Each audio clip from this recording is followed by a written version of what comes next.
Brent C wheels, made by Amoco.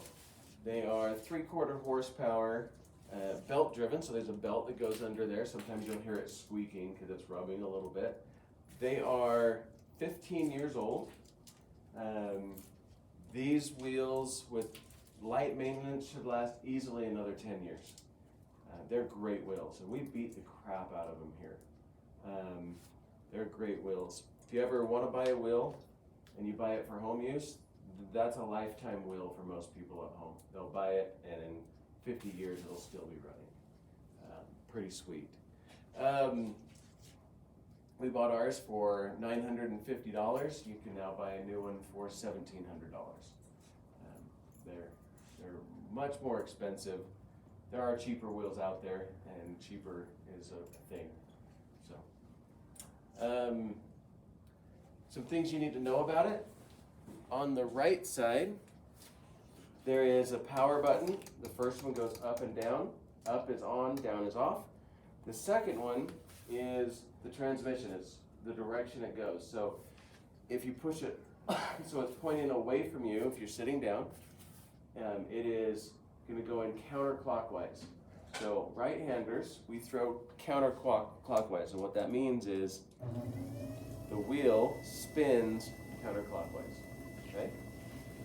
If you are left-handed, you pull it towards you once, so this is the second toggle switch, and then you pull it again. If you pull it and keep pulling, it won't go. You have to let go and pull it again, and that will go clockwise. Are there any left-handers in here? No. Okay. It's not that big of a deal. You just switch hand positions. If it's not turning on, it's one of a few things. 1, power's not on. 2, it's in neutral. 3, it's unplugged. 4, the breaker, because we'll be back there by the walls, there's GFCI breakers, and those breakers sometimes get water in them and they pop. So just tell me and we'll fix the problem. Now, we're going to start with cleaning it. So to clean, the first thing that we do is we turn off our wheel. Okay, and you've got to turn it off.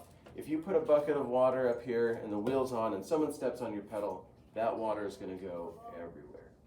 So just turn it off. Second, oh, I don't want that up there.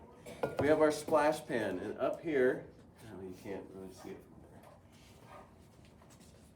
There's little tabs on the side. So these tabs, and you're going to push on both sides and push out. Now there's a lot to remember here, but the small side is the furthest away from you. The big one is the one close to you. Now, we're going to take this. You're going to have more water than this, but as you're cleaning, we always pour from a corner. Okay. Sometimes if you have a ton of water, you grab a big sponge, and they're over by the sink, and you soak up some of that water before you take the splash pans off. Because if you don't, there's going to be water all over the floor. If there is, you can grab a towel and clean it up. Okay, set that aside for a second. Chunks of clay, if you can see that. You can put those in your bucket. You can put them back there in the recycle bin. But I want you to start clarifying whether it's wet, soggy, or dryish. Dryish means it's not very wet. If it's soggy, like you hold it in your hands, it starts to slip through, it goes in this bucket over here. If it's wet, but you can hold it in your hand, it goes in this bucket over here. Okay? Does it matter if you put wet clay over here? Not really. It does matter if you put soggy clay over here. Okay, so I don't want you to come over to these buckets and empty out your clay. All right, we're going to go over to the sink for a second, so just watch. The camera's not going to follow me.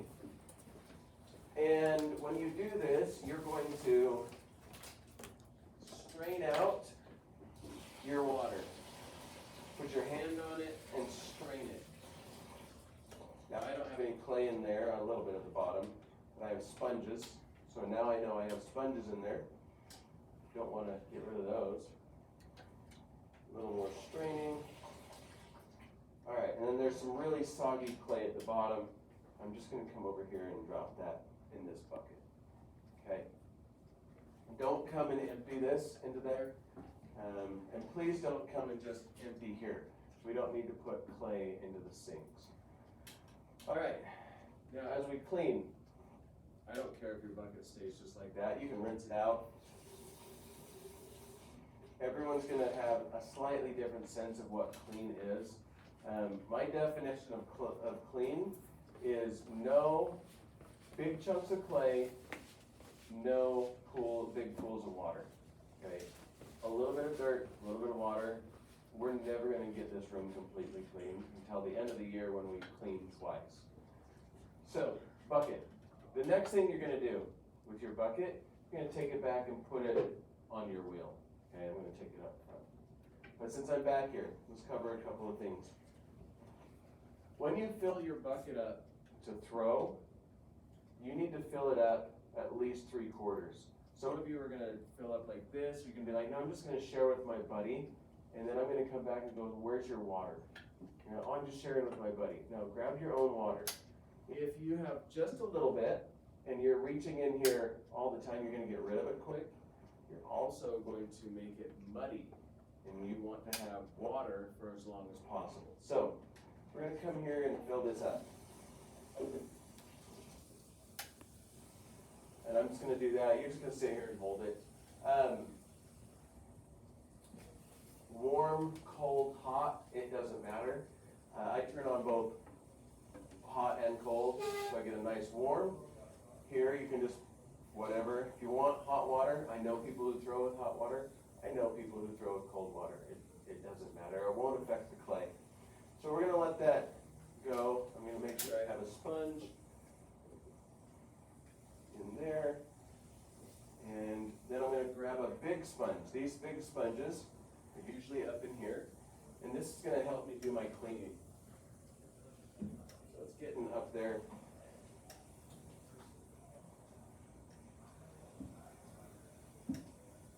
And that's good. If you put it up on like this and turn this on, don't walk away.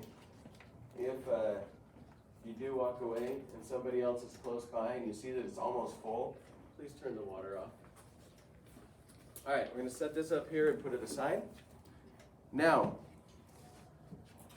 my wheel's here, at least for the demos so you can see, but you'll be back there. And we don't take our splash pans to the sink. Okay, and I want to be very clear about that. We don't. If you go over there with your splash pans and try to clean it out, you're going to make a huge mess for one, and two, you're going to create a line because you're not going to clean fast enough. So what you do is you go over and you grab a sponge, get it wet, and you come back to your wheel, and you're going to do all your cleaning at your wheel. You can do this before you empty your bucket, after you empty your bucket. Okay, my wheel was dirty and it dried, so it's going to take extra work to get it clean.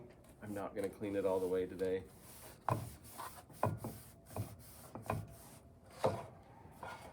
Okay, and then we'll come in and do the same over here and clean that out. If you need to go and rinse out your sponge, that's fine.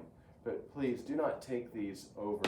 And if you see someone who's not here and they're back there cleaning at the sinks, remind them, hey, we do it over at the wheels, because I promise you, when you get over there and you're trying to clean, you're going to splash water all over the floor. So that's as clean as I'm going to get it today. That is not clean, just so you know. And then I'm going to come in here and wipe this down.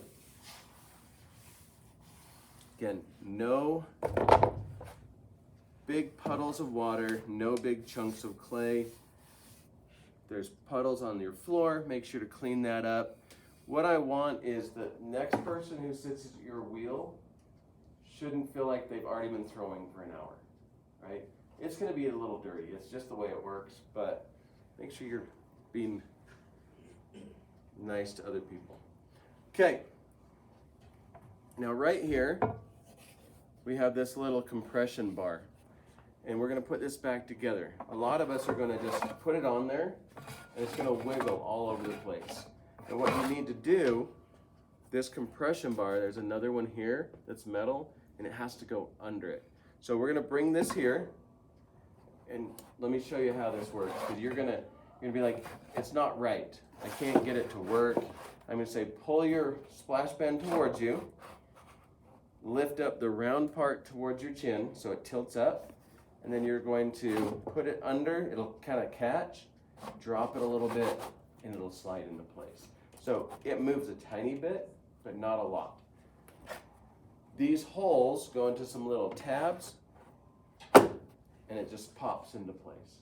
Okay, you know it's in the right spot when everything looks pretty uniform and it's fairly locked into place. Okay, if you don't get it, just holler. We'll come over and help you. It's not a huge deal. So you're the last class of the day. So you're going to clean up. You're going to turn off your wheel. You're going to put your pedal up so that the janitor can get underneath and sweep and mop. And you're going to take your stool and set it up like that. If you've used a towel, and it's wet, you just take that at the end of the day and set it like that. It'll dry out by tomorrow. And then we can use it for a couple of weeks, and we'll take them and get them washed, and then we'll just kind of recycle them that way. Okay, any questions on cleaning so far? Okay. Sweet. Let's talk about throwing.